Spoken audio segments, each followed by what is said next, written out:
the function of the judges is to see to it that they keep the 6 commandments. You want to, somebody trying to come in or something? Got it. Yeah, I'm just starting up the, and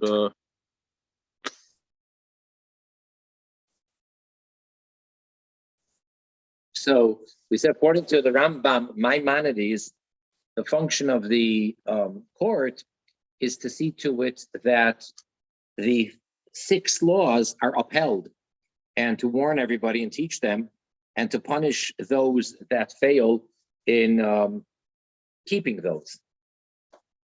And according to the Ramban Nachmanides, so the commandment is broader than that. It's to set up a system where civil laws are in place, and they can make up the laws as needed, and they have to see to it that the world is not a jungle, and it's not, man eat man or dog eat dog or whatever it is, but there has to be a system in place where there's accountability and there's a system of reward and punishment or whatever it is. And then we mentioned that according to some authorities, there's no reason why in the Bnei Noach world they shouldn't follow the Jewish laws, the divine law, the way it's given for the Jew, in the civil laws, that is. Which, for example, in certain cases of theft, the thief has to pay double, which makes sense logically. It's a fine, meaning the thief stole $100. He was caught and convicted. So, well, first of all, he'd have to be put to death because he committed a capital offense, which means he transgressed one of the 7. But besides for that, in Jewish law, he'd have to pay double, because if he gives back 100, then he didn't really do or suffer any punishment. But if he pays 200, he's getting exactly what he did to the other fellow by stealing 100. So now he has to give back 200, which is giving back the original, undoing it, and then getting an equal punishment. So that would be one case. But then you have all the other laws. And what's interesting is that that's this week's Torah portion. As you know, every week has its portion, and we conclude the whole Torah in a cycle of 1 year. And this week, this Shabbos morning, Saturday, we will be reading the portion called Mishpatim, which means laws. And in that parsha, you have probably more mitzvahs in one single Torah portion than you do in any other one. The whole portion is almost entirely, there's almost no story at all. It's almost all laws, all about so many, all about laws of guards, of depositing money or articles with someone else. So there's different types of guards. A person who's watching it for pay, a person who's watching it free of charge, a borrower, a renter. So you have all those laws that when is a person liable, when is a person exempt, when do they have to pay, when do they have to take an oath, all those details. And you have so many commandments. So it's interesting that, according to some, the Noachites should really follow those laws. Like there's no reason why not to. It's not like the commandments which are for Jews, such as all the laws of purity and impurity, which don't apply to Noachites. The mikvah, the ritual bath, is completely irrelevant to the Noachites. And then all the laws of the festivals, they don't apply either. The phylacteries, the tefillin, the tzitzis, the mezuzah, all those things, they don't apply to the Noachites. But all the laws which are between man and man, civil laws, so with few exceptions, they can really apply to the Noachite. But it really depends on the court to implement them. That's one way that they can fulfill this commandment of dinim. I just want to share with you a piece from the 6th Lubavitcher Rebbe, the previous Rebbe, Rabbi Yosef Yitzchak. So there's a calendar, but it's more than just the dates. It's actually instructions, and it came out once for one Jewish calendar year, Hasidic calendar year, I should say, and it has in it for every day a little entry that actually the Rebbe Melech HaMashiach put it together before he became Rebbe in 1943, and every day's entry he took from some teaching of his father-in-law and predecessor, the 6th Rebbe, from his teachings, and he condenses or he pulls out a little piece. So for Sunday for Thursday of last week's Torah portion, he has a very interesting piece which would apply to what we're talking about. So it's in Yiddish. I'll just read the English translation. This is the entry for the 22nd of Shvat, which actually years later became the day of the passing of the Rebbetzin, the wife of the Rebbe Melech HaMashiach, who was the daughter of the 6th Rebbe. There are two sorts of statutes, of laws. A, one type, statutes that create life. And B, statutes created by life. Human laws are created by life. So they vary from land to land according to the circumstances. In other words, that's why the law is not exactly the same in every country, because they vary, because there's different circumstances in different places. The basic thing is the same. The basic idea is, there has to be justice and fairness and productivity, and you have to be a contributing member to society and be a giver, etc. But how does that translate into actual laws? That varies. So those laws are created by life. The Almighty's Torah is a godly law that creates life. God's Torah is the Torah of truth. That's why it's the same in all places and at all times. Torah is eternal. Meaning, let me get a little bit into a deeper way of looking at it. This is based on Hasidic thought, what I'm about to say. There's two ways of looking at the mitzvahs, the commandments of God. Even for the Jew, the 613, let alone for the Noachites. One way is as follows. Hashem, God, created the world. And in order for civilization to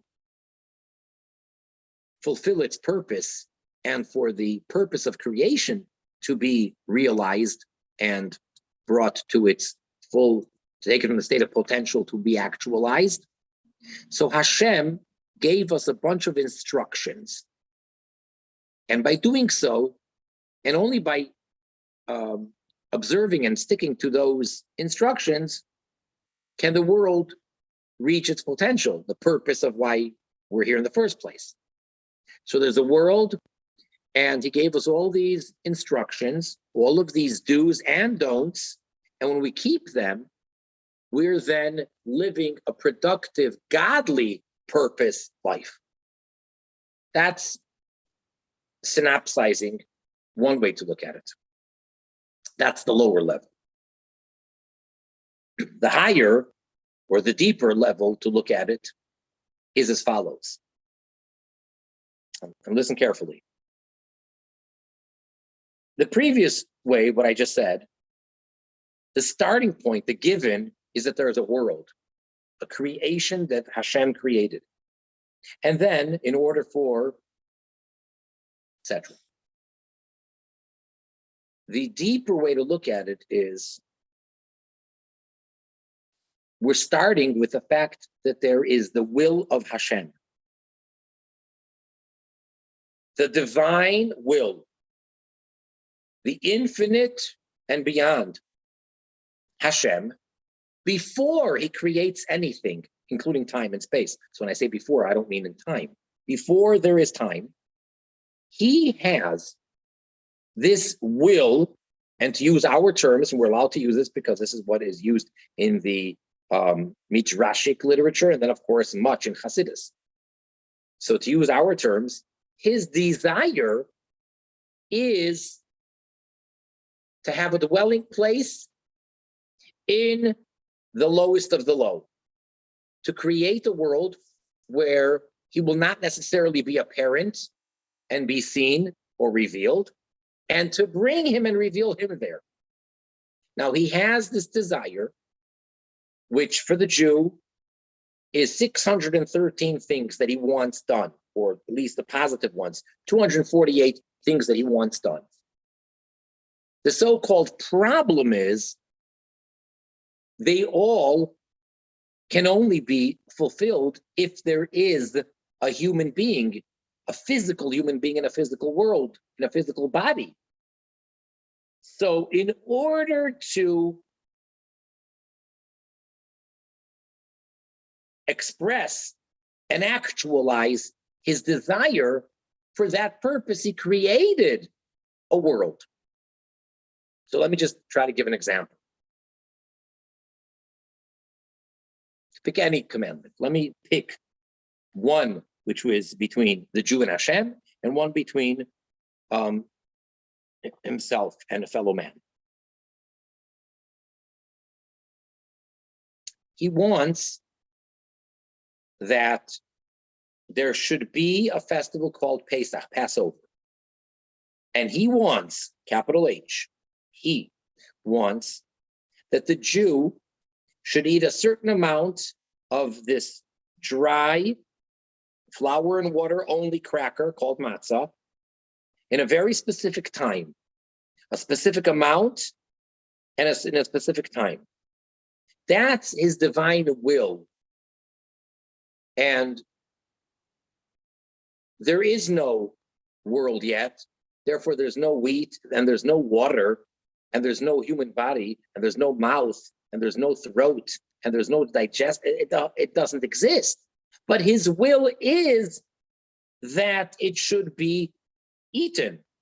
So for that, he creates a whole world, and a part of that world is a grain called wheat, or barley, or oats, or rye, or spelt, whatever, any one of those five.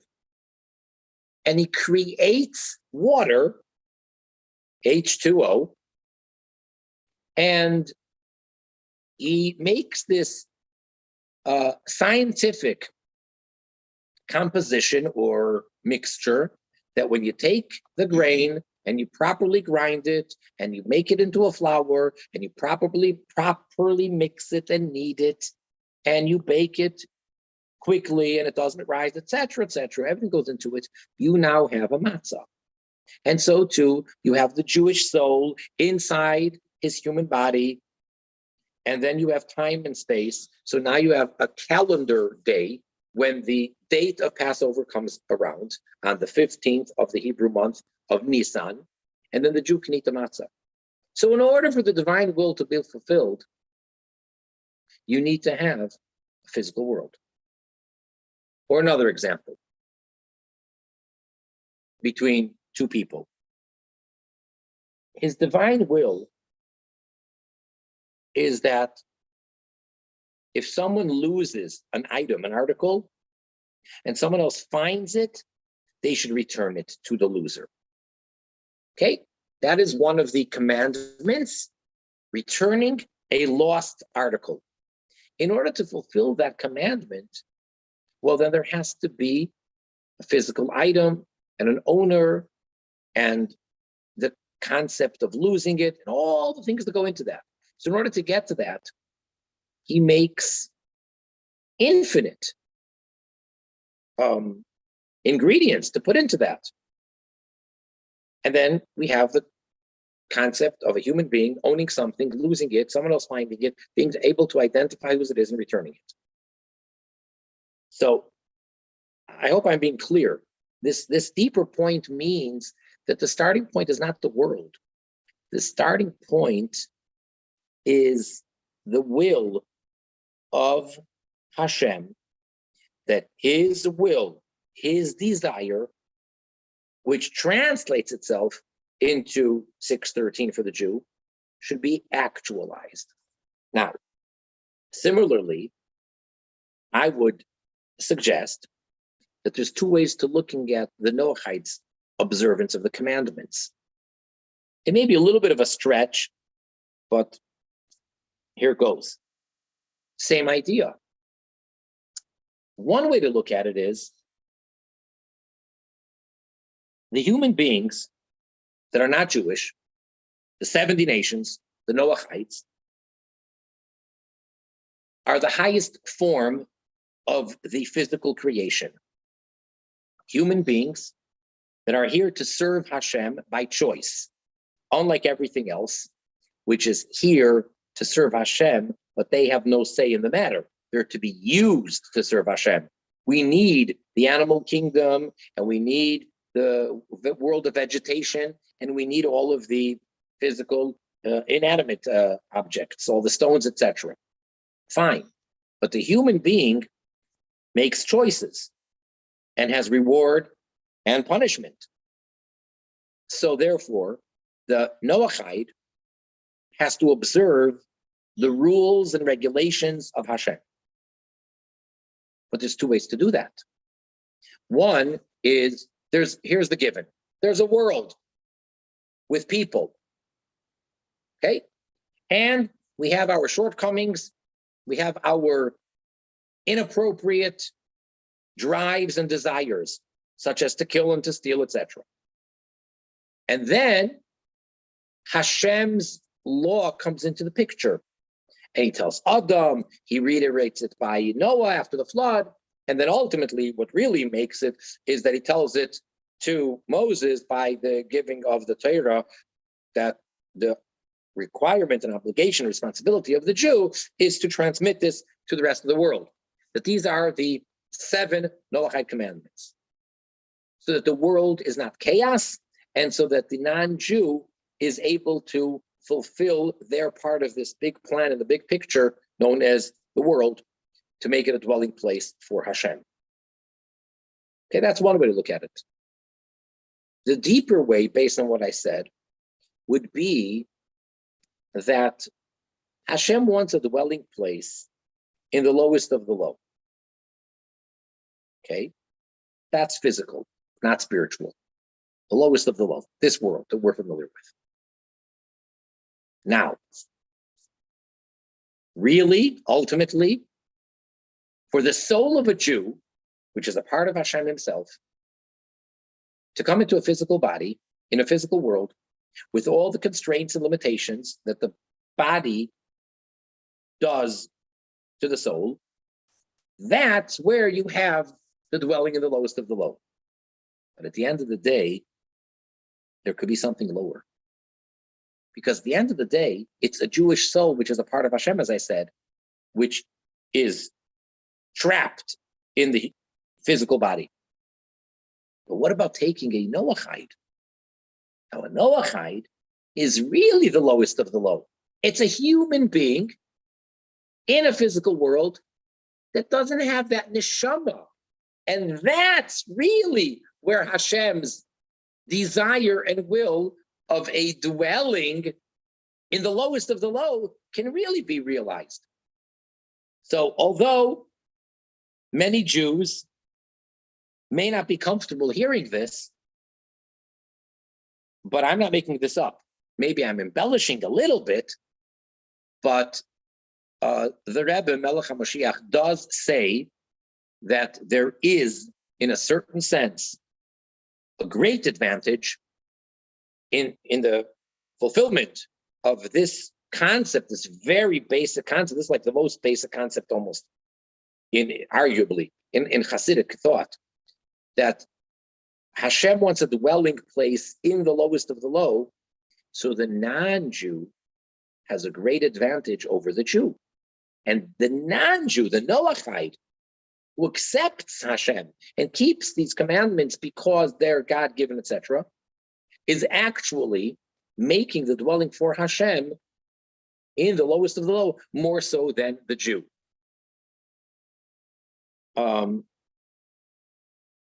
And I guess that one way of doing that, or the deepest way of doing that, is for the Noachite to have the correct attitude, or the deeper approach, which would be that it's not simply there's a world and there's a purpose and here I am, so let me fall into, what do you call it, rink and this. No, don't start with the point that there is a physical world, and since the world can't be a jungle, so here's the rules. To begin with, there is the divine will. And in order for that divine will to be actualized, he then created a physical world. So really, the Noachite can view himself or herself in light of the only reason I'm here in the first place, and the only reason that there is a here, is because he desires a dwelling place down here. And therefore, here I am. I mean, it's maybe a little bit of a deep concept. I hope that you understood what I'm saying, that I gave it over somewhat clearly. Did you follow what I said? Okay. So it's not like the first view is not true. It's like anything else, that there's a deeper level. There's the superficial or the ordinary reason or explanation, and then there's the deeper level. So it's not a contradiction, but it's just something that we can be aware of, and it's very empowering, and it's very inspiring to be able to view it in the second way, to keep in mind that it's not like, oh, I'm here and I'm just following his instructions because he's the creator and it's for my best. No, it's so to say for his best, for Hashem's goal. All right. Anyway, having said that, this would be a parsha this week of Mishpatim, where the Noachites would benefit. Again, according to some, they can implement many or even most of the laws in this week's Torah portion. So we're talking about the book of Exodus, chapter 19, I think, and on. 19, 20, 21, 22, 23, whatever. In the book of Exodus, it's the parsha, the Torah portion of Mishpatim. There's over 100 verses in that parsha. And again, almost all of them are just law after law after law after law, except for like the very end where it's not written in chronological order, but it gets into the preparations for the giving of the Torah, which was in last week's Torah portion. So we kind of go back. But otherwise, that's just a few verses, and most of it is civil laws. For example, to take one of the laws and translate into modern terms, that if someone is driving and someone else has a flat tire on the side of the road and they need assistance, so there is an obligation to stop and assist them. It doesn't talk in terms of cars and tires, but it talks in terms of animals. Same idea. Or if you see someone else's animal that is struggling under the heavy load and the animal can't get up and the owner can't seem to take the burden, the load off the animal, So you have an obligation to go there and help the person unload their animal. And the same thing, the opposite way, if you have someone trying to get a heavy load onto an animal, but it's too heavy and they can't get it onto the animal, so then you have a mitzvah, an obligation to help them put the load onto the animal. And again, that could be translated. These are all logical commandments, or at least some of them, and they can be translated into our terms. All right, we're in chapter 10 in the Laws of Kings. And I believe last time we spoke about if someone transgresses inadvertently, mistakenly, they didn't mean to. So then they don't get killed for it. And then we said that if they didn't know what the situation was, they misunderstood or they mistook something for something else. However, if they transgressed one of the 7 or one of the 6, and they knew what they were doing, they just didn't realize that that is forbidden. So we said ignorance is not an excuse. And a person can't say, oh, I was unaware that it's forbidden to murder. I thought that if I get upset with someone, I have the right, or I could do it. Animals do it, so I can't die. So that's not an excuse, because they should have learned, should have studied. And then in the second law of this chapter, we spoke about a difference between the Jew and the Noachide as far as being coerced to transgress. In general, the rule is that if you do something under coercion, like literally someone is threatening the person's very life at gunpoint, so what you did doesn't count, no matter what it was. If the person transgressed by force, it doesn't count as a transgression. And for the Jew, there are 3 commandments that are an exception to that they are to give up their lives, not to transgress these 3. And if they fail to do so, then they actually did commit something wrong. It's not, they don't get punished for that offense, but they still failed. And that is adultery, idolatry, and murder. So if a Jew is held at gunpoint and told that they must kill someone else, they're to give up their own lives before they kill someone else.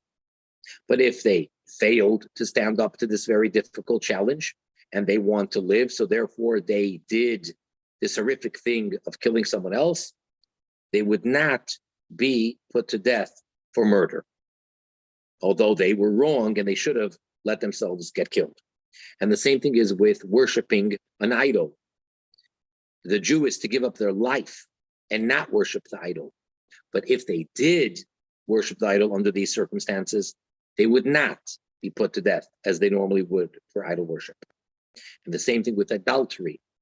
If someone is forced to commit adultery, so even though they should give up their life, they're obligated to give up their life and not to transgress, but if it was under duress under these circumstances, so then they would not be put to death.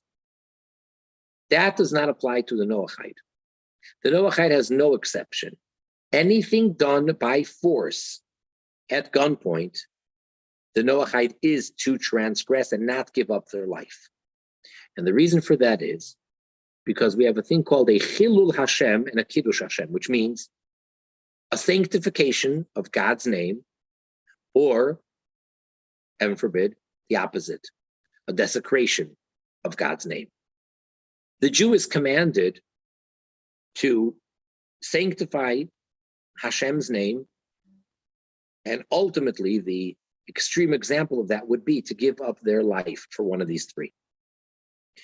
The Noachide is not commanded to do that, and they need not give up their life for anything. And therefore, if a Noachide is being threatened at gunpoint, even to commit adultery, or murder, they are to transgress. Does Rambam say that murder would be allowed if he's being forced? For the Noachite, Because I know in the divine code it would say not. that he's to give up his life for it? Because Who the says one question life is better than the other? right, the blood being redder. Yeah, so who says his life is redder than mine? Goes both ways. The one who's being forced. So you're making the argument that how can he take someone else's life? Who says that his own blood is redder than the other ones? And I would respond to that. Who says that the other guy's life is redder than the person being forced? So the one example that the Rambam gives is Avodah Zarah, idolatry.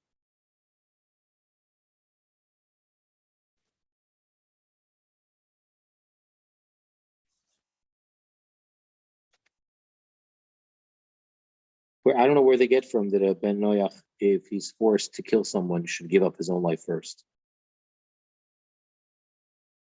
Okay, yeah, I was just asking whether or not the Rambam addresses that question. He gives the example. He says that if a Bnei Noach was forced to transgress, he's permitted to transgress, even if it was Avodah Zarah. That's what he says.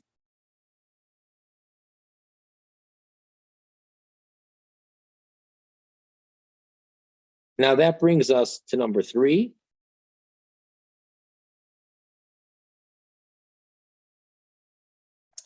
And number 3 is actually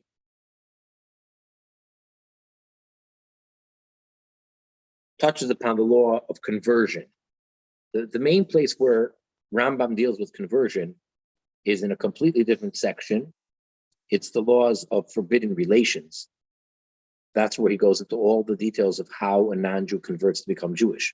But here, he's putting it in this context. So let's see law 3 inside.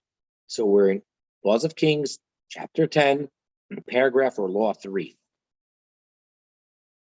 Ben Noach sheniskayer, a Noachite converted, meaning became a Jew. Umol v'toval. And if it's a male, so he was circumcised for the sake of conversion, and he immersed himself in a proper body of water known as a mikvah, or whatever else would be a kosher mikvah. And again, for the sake of conversion. I mean, it doesn't mean that if a Noachite was circumcised, as many people are, just for whatever health reasons, and he happened to go swimming in the ocean, that doesn't mean he's Jewish. It all has to be that he's doing it for the sake of becoming Jew. And now, the achar kach, and after he went through the proper conversion, ratza lachzer me'acharei Hashem, he wanted to backtrack. He wanted to leave the way of Hashem, or at least the Jewish way, the full way.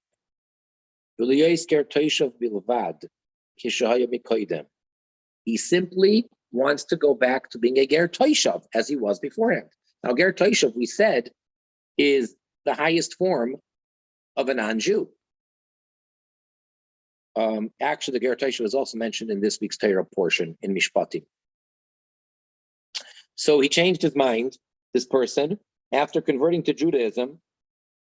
He wants to backtrack to become a ger toishav, which means he has rights in the land of Israel, etc. It means someone who formally, officially accepted it in front of the Jewish court, and he's keeping the 7 Noachide laws in a very formal position. And as the Rambam said a number of times, this can only apply when you have the Jubilee year in place, and you can only have the Jubilee year in place when you have all the Jews living in Eretz Yisrael. So nowadays, there isn't any such thing, at least not for the moment. So what do you do with this human being, this person who was a non-Jew, converted to Judaism, and now they want to backtrack to become a ger toishav? Ein shoymin loy. We do not listen. We do not obey what he says. Ella, rather, yihiyeh ki Yisrael l'chol davar. or yehareg. Either he should be a full Jew as far as all matters are concerned, because he's a convert, and therefore he's 100% Jewish, or he should be put to death.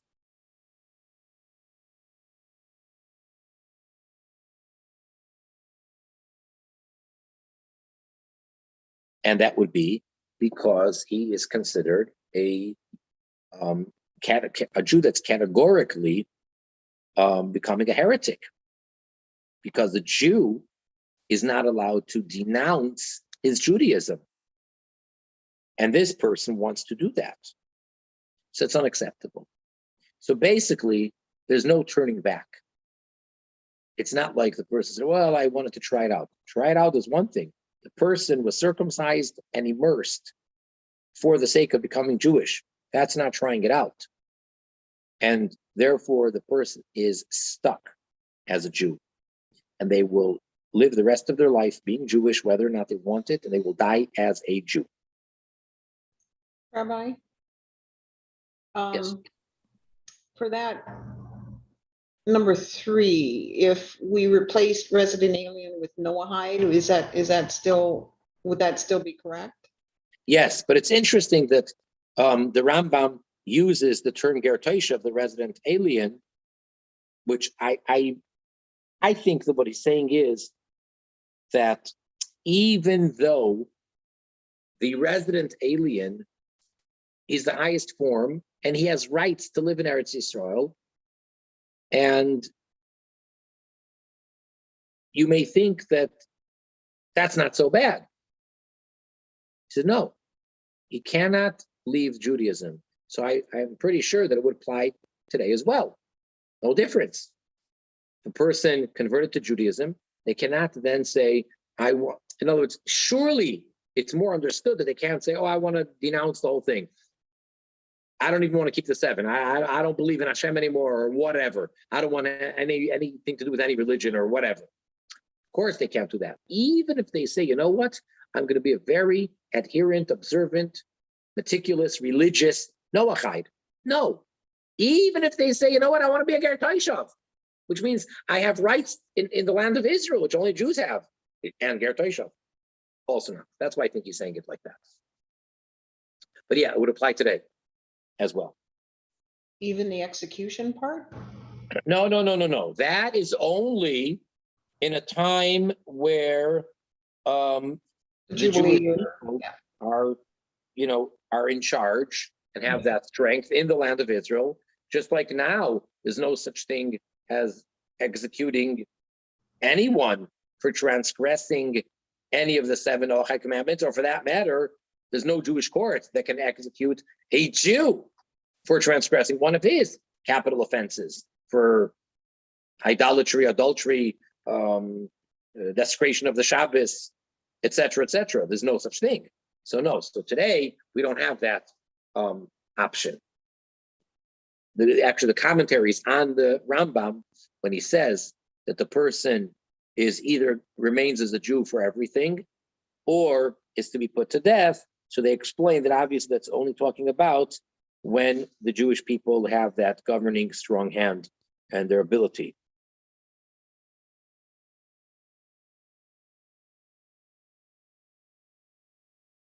Now, what about this? Next, what happens if this person, this non-Jew who converted, was a child under the age of bar or bat mitzvah? He was under 13, she was under 12. When the Jewish courts immersed that person. Now that's a whole discussion of how that works. And it's actually pretty practical nowadays when it comes to adoption. The rule is that if for whatever reason the Jewish court sees a non-Jewish child or an infant, and they see that it may be beneficial, or they have grounds for wanting to convert this person, they can. And normally when you convert, it has to be with your consent, And one of the things that it takes to become Jewish, besides being circumcised and immersing in a mikveh, is to accept upon oneself to keep all of Judaism. Now, as a rule, a minor, a child under the age of bar or bat mitzvah, 13 or 12, has no, what we call in the legal terms, da'as, which basically means mature, responsible intelligence. They don't have that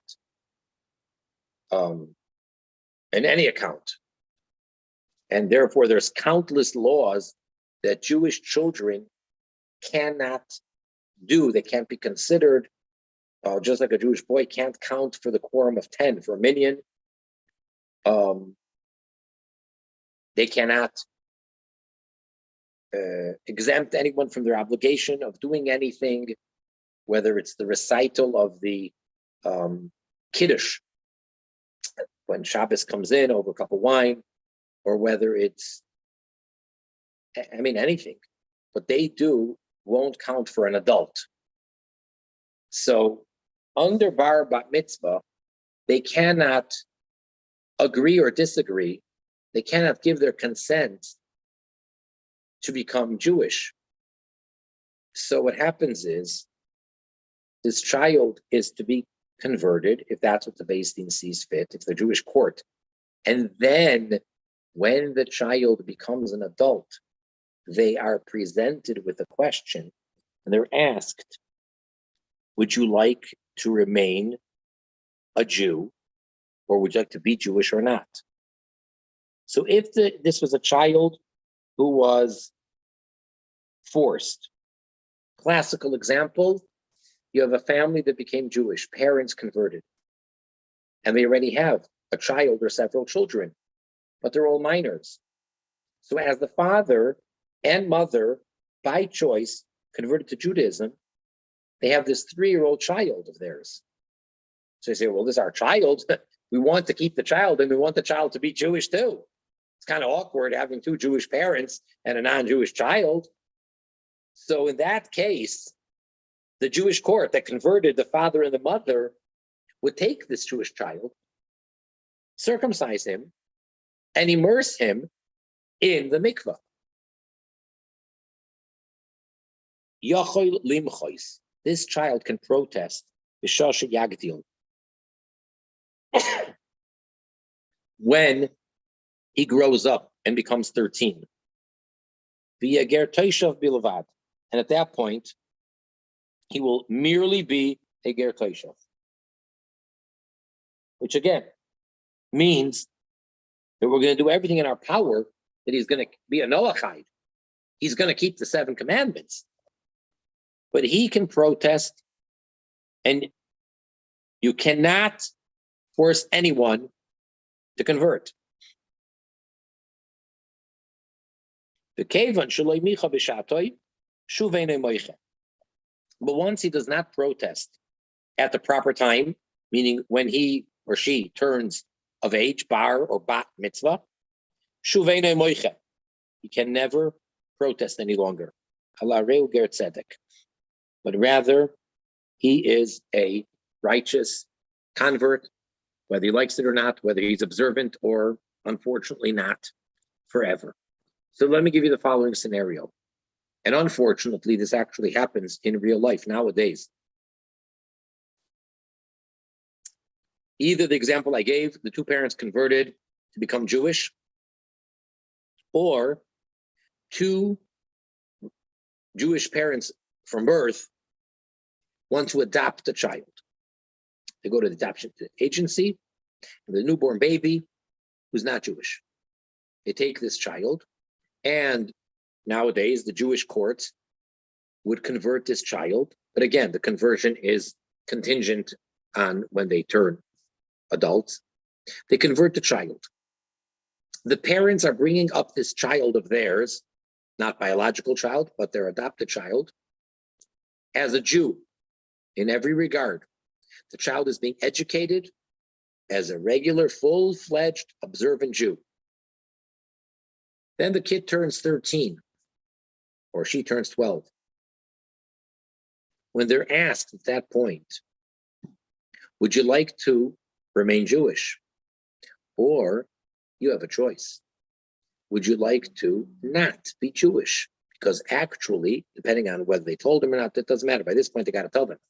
You obviously have different philosophies as to what to do with adopted children.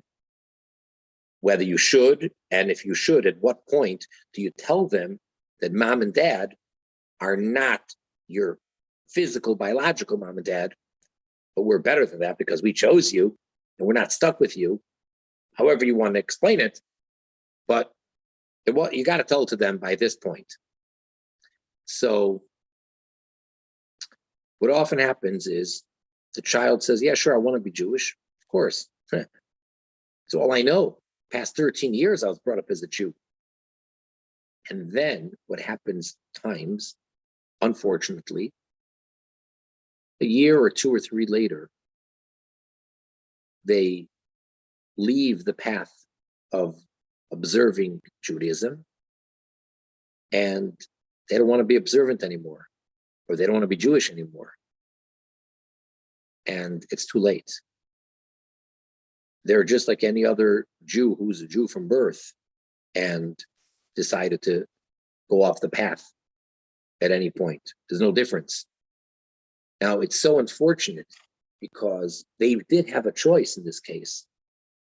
And couldn't you just object when you were turning 13 or 12 for a girl? Couldn't you say then you don't want to be Jewish and everything would have been fine? And then you would have undone that circumcision. I mean, obviously you'd remain circumcised, but it wouldn't be a Jew. And going to the mikveh would have been, from then on, irrelevant. And I'm just suggesting or projecting that the reason why they don't do that at age 12 or 13, and we can't do anything about it, is because nowadays in our society and in the whole Western world, age 12 and 13 is quite young. And only by Jewish law are they considered adults. But in the world we live in, they are still children and in many ways immature. So just like a lot of things are age 18 or 20 or 21, that would really be the age that you would expect them to give an honest decision. And at age 20, ask them, do you want to stay Jewish or do you want to give it up? And then they can give you a more reliable answer. Can't do that though. We don't have that choice. We don't have that luxury because this is one of the things that can change. The Torah says age 12 and age 13. And then just to throw in a little bit, of another whatever, part of their immaturity or whatever, very often in the Jewish circles, we make a huge celebration when the child becomes bar or bas mitzvah. So if they were to reject it, they lose this big party. Now, what 13-year-old or 12-year-old doesn't want to have a huge party? It's really exciting. I mean, it's a huge party. It's a big deal. So they have this big party. They get lots of gifts, more than you'd get on a regular party. And then when all of that excitement and glamour kind of settles down or fizzles away, as I said, a year or 2 or 3 later, then they suddenly realize, I don't want such a life. And it's very sad. And I don't think there's really any solution. And there's nothing that can really be done other than just rethink it again before you convert a child by force. But if you're talking about adoption, there is no other way to do it. That's what's done. If observant Jewish parents adopt a child that's not Jewish by birth, this is the process, the way it's done. It's done all the time nowadays. And again, I don't want to misinform you or give you a picture which is inaccurate. I'm not saying this is what always happens. This is not the scenario every time. Otherwise, if we would change the situation, they would say, forget it, can't do it. But it does happen. And I'm not aware of any real solid solution to this issue. I have a question then. So the 13-year-old says, I don't want to remain Jewish. And then he becomes a Noahide or whatever. But later on, he decides that he wants to return to being Jewish. He's allowed, right? I mean, it's not like you're banned. Excellent. Yes. And actually, that does happen as well. Because when you give a 13-year-old such a heavy decision to make, so he realizes, wow, it's in my hands now. Most of my friends don't have that choice. And most people that convert by choice don't do it at such a young age. And now I'm given this choice. So he may decide, forget it. Wow, I don't have to continue this stuff. You mean I don't have to eat kosher? I don't have to be restricted on my Shabbos observance? Wow, I can be free? All right. And then at some point later, he realizes, no, I really love that life. Because don't forget, he was brought up that way till age 13. So yes, it does happen that later on, whether it's a year or 2 or 3 or 10 years later, down the road, doesn't matter, they decide that they do want to embrace Judaism and become Jewish. But at that point, what has to be done is everything has to be done over as if nothing was ever done to them. Doesn't matter that their foster parents are Jewish. Doesn't matter that their biological parents converted. They have to go through everything as if nothing was done because they rejected it legally when they were able to reject it when they turned 13 or 12. Therefore, if later on they want to embrace it, by all means they can, but they're considered like any other non-Jew who is coming to become Jewish, which means we go through the exact same process. Just the only thing is they probably wouldn't have to learn as much and need as much training to become a Jew. Like normally, depending on the Jewish courts, they have to go through a lot of studying and practice, and they have to hang around in a Jewish community, and they have to spend every Shabbos in a Jewish home, and then they get tested. They have to learn lots and lots of laws. Well, this person has the advantage that they know so much of that, but that's just a technicality because they happen to know it already. But yeah, they can. The answer to your question is absolutely. They can re-embrace it. And when they say no, it's not necessarily no forever, but it's like starting from scratch.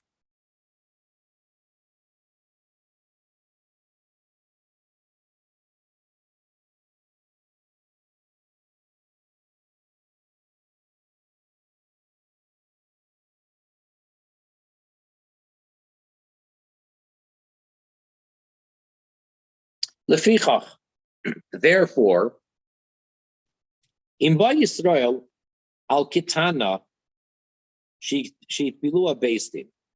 Now we have an interesting case over here, which is not practical nowadays.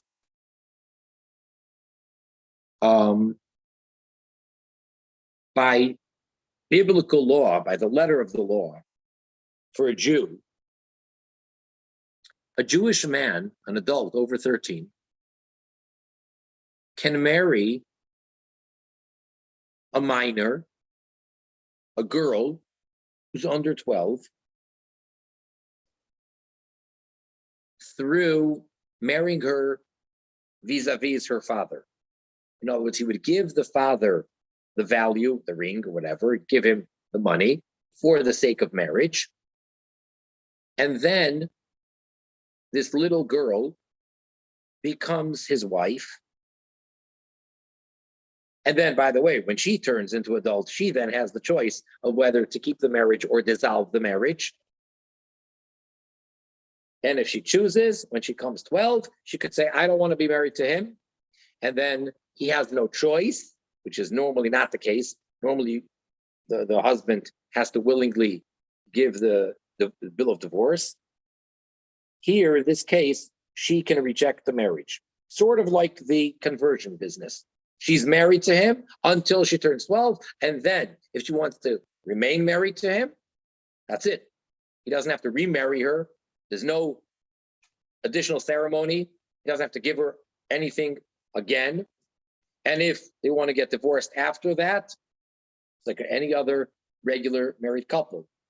But if she decides to reject him, to reject the marriage, even though she's been married to him for the past year or 2 or 12, the marriage is dissolved. So what happens if a Jewish man had relations with this girl, the minor, who she was immersed in the mikveh for the sake of conversion by the Jewish court when she was a child? So let's say when she was the newborn, the Jewish court took this non-Jewish girl, immersed her in the mikveh for the sake of conversion, and now at age 10, some Jewish man married her through the father. So what do they do with the kesuba, with the money for the marriage, if he divorces her? So in this case, what happens is, let's say he divorces her at age 10. The man decided doesn't want to be married to her anymore. So the money that a husband, a Jewish husband, owes his wife when he divorces her, or for that matter, there's a fine in Jewish law. If a Jewish man either rapes or seduces a Jewish woman, he needs to pay a fine. And this is clearly in the Chumash, in the Bible, the exact amount, how much he has to pay. So in this case, what happens if a Jewish man either raped or seduced this girl who's under 12, but she may be Jewish or maybe not? She's in this status that she was converted, but it's kind of conditional. So very interesting, says Maimonides. All of this money is to be held by the Jewish court until she becomes an adult of 12. And when she then does not protest her conversion, then they give it to her. They say, here, your husband divorced you 2 years ago when you were 10 years old. Here's your money. Now, why do we wait until that point? Very simple. Shema titoil, because maybe she'll take the money and run. V'tagdil, and then she'll turn 12. V'simche, and then she'll protest her Judaism. V'nimtzeis, and what comes out then, zoyechelis b'gayusa, that this woman is consuming, when she's not Jewish, ma'os, money, she'ein lo zchus b'hen, that she has no right to, elo b'dinei Yisrael, only by Jewish law. In other words, a non-Jew does not have a kesuba like that. This marriage contract, legally, by Jewish law, two Bnei Noach don't have to have this amount of money, that when they get divorced, the man has to pay her this amount of money. It's whatever is decided at the time in the law of the land, however it works out with payments and things like that. And for that matter, if a non-Jewish man rapes a non-Jewish woman, he doesn't pay her money.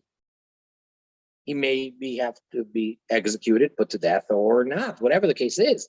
But the whole idea of that payment of the ksuba money or the rape or seduction, that money is clearly a law that applies between Jew and Jew. So in that case, we have to wait until we find out, is she going to end up being Jewish permanently when she's 12?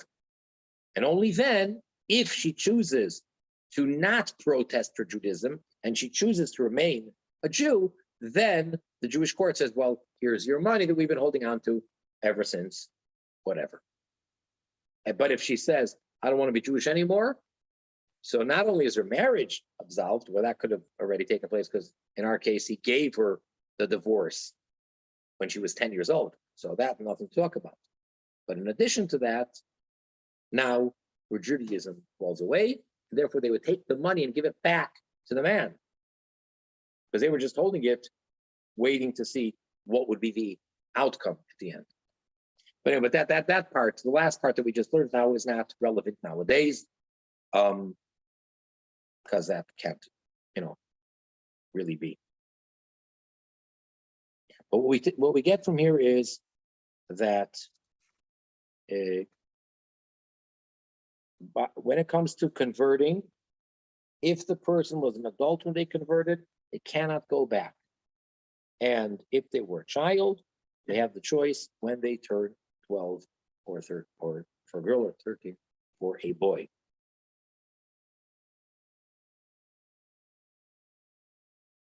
Any other questions on this?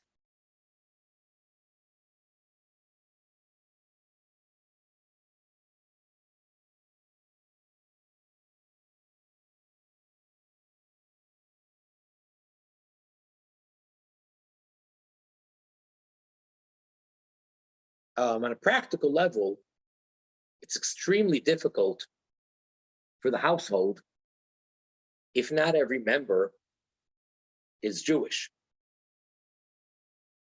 Just like, like if somebody converts and becomes Jewish and the rest of the family didn't, it's very difficult. If, let's say, a 16-year-old teenager of a non-Jewish family converts to Judaism, and they still live at home, that's very complicated. It would be a very difficult situation. Again, unless the home is very accommodating and extremely understanding and so forth. But still, or if, let's say, the parents convert to Judaism and the children choose not to, which that does happen. So again, that would be, a bit awkward. But if one spouse decides to convert to Judaism and the other doesn't, that's beyond awkward. That marriage would have to end at that point. That's not a matter of difficult or awkward. That's forbidden. The Jew, whether it's the husband or the wife, whichever party, is forbidden to remain married to the other one. And just interesting, once a non-Jewish couple decides to convert, if they both are on the same page, they both want to convert, well, of course, they have to remarry Jewishly once they both became Jewish. As a matter of fact, in our community here, we do have such a couple, such a family actually, where they were married, had at least one child when they were not Jewish. They converted, the parents and the child, and immediately, I think the same day that they converted, if I'm not mistaken, they had a chuppah ceremony. They got married to each other, and the child was converted. And when that child is going to turn 13, he's going to have a choice to make. And the rest of their children were born after the conversion. So those children have no choice and will never have a choice. So it's a very interesting dynamic in that particular family. And it's also, I don't want to get too technical, but the older child, when they're called up to the Torah formally, they're called up by their name and they're the son of, and we say Abraham, because that's how you call any convert. Whereas the younger brothers, the siblings, which are siblings from same parents, father and mother, they're 100% brothers. When the younger ones would be called up, they're called up as so-and-so, the son of their father's name, because they were born after the conversion. Whereas the one who was born before they converted, he's not really supposed to be called up the son of his father, because he really isn't. He's biologically the son of these parents and a full sibling, but halachically, he is the son of Abraham, just like his parents are. Just interesting situation there. So, okay, so if a couple converts and their baby is converted, but decides when they're 12, 13 to not be Jewish, what happens to that family? I mean, They have a Well, non-Jewish child who never converted. but I mean, they can still live together and stuff, right? Sure. As a matter of fact, that child might come in handy, like on Shabbos and stuff like that. You know, because normally if you have a Jewish family where unfortunately one of the children is no longer observing the Sabbath properly, we dare not endorse that behavior or utilize that behavior, or you're not allowed to. It's tragic that they're not keeping the Shabbos properly. We can't say, oh, well, since you don't keep Shabbos anyway, would you mind, or can you? No, we don't do that. But here, the child wouldn't be Jewish. So, you know, it's just like any other non-Jew that's not related. Whatever, you know, the laws actually do, they are pretty complicated, but it would be the same as any other non-Jew relationship. So yeah, they can live at home, but it would make certain technical things awkward. But it gets very, very technical. But these are practical things that are almost daily. Like, for example, cooking. A Jew is not supposed to eat food, certain foods, I should say, that was cooked by a non-Jew, even if that non-Jew is a Noachide who keeps all 7 laws, and even a Ger Toisha. So here's the kid at home, and they're just cooking food. All the ingredients are kosher. The kid is respecting, you know, the dietary laws in the house, but it could be a problem if they cook a meal. I mean, there's ways around it, but there's just a lot of things they would have to, you know, it's a long checklist that they'd have to make sure that they're doing everything right. So it's definitely doable, and it would be somewhat awkward, but it definitely could work. The kid could stay at home, live at home, and be one big happy family. Even though by Jewish law, technically, he no longer is their child, whatever that means.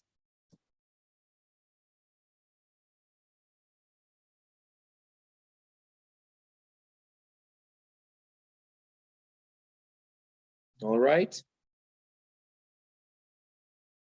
Yes, thank you, Rabbi. You're very welcome. Lots to think about when it comes to conversions and all that other Yeah. stuff. Conversion, it's a one-way street, you know. Just once a person takes that final step, there's no turning back. And it's just, then it becomes very unfortunate if the person decides to drop it. Then that just becomes another non-observant Jew, and that doesn't help anybody at all. There's no reason for a Noachide to become Jewish. And doesn't help the Jewish people to have another non-observant Jew. And I think that's one of the reasons that a lot of non-Jews don't understand why they get rejected so many times by rabbis who don't want to convert them, because it is such a life change. Yeah, I don't think that we always understand why. right, right. And it makes sense. I mean, it really does make sense. So. I mean, I can't speak for all religions, but Judaism, at least in the major religions, the big ones, is the only one that, for real, its real philosophy is that we really, truly don't proselytize, in the sense of trying to campaign or to get converts. We really don't, like you said, to the contrary, try to push away or dissuade them. We don't try to recruit people to Judaism. In our generation, we have a big enough job getting the ones that are Jewish, recruit them to get back into being observant. And now we have the latest thing of the Noachites, try to get them on board and recruit all non-Jews to become observant Noachites.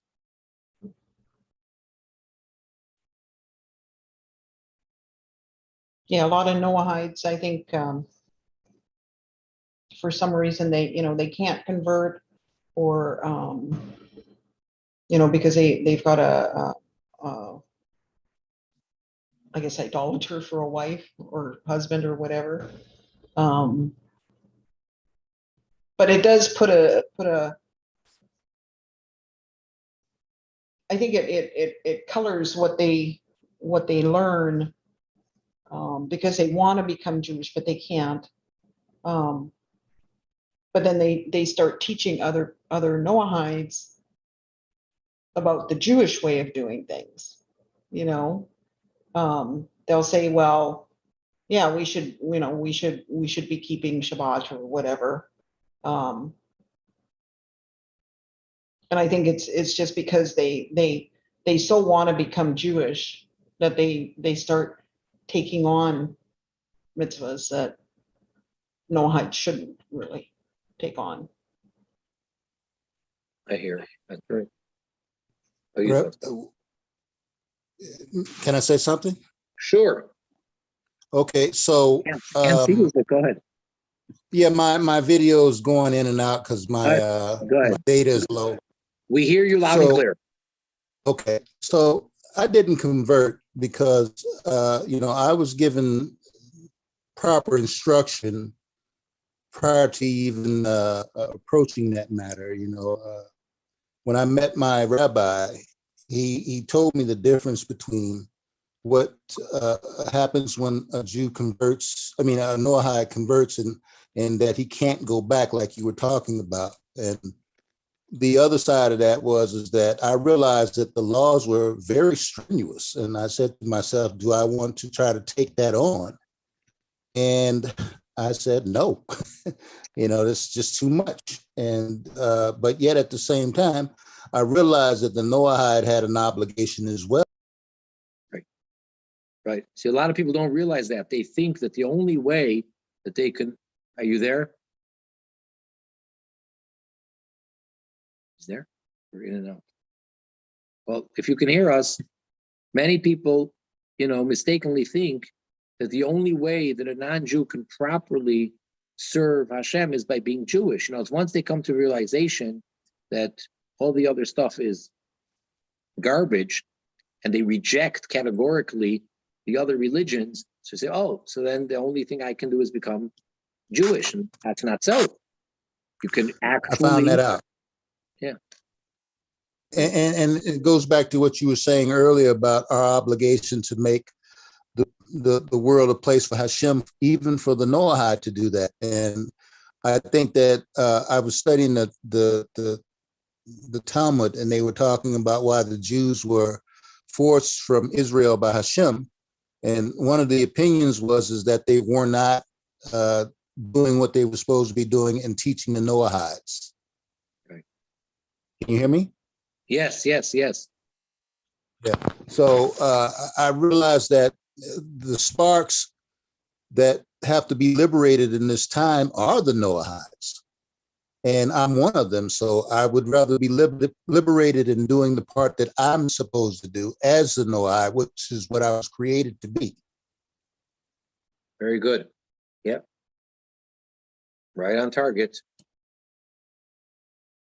And it's your responsibility and opportunity to try to bring that message to as many Noachites as you can, to as many, non-Jews as you can.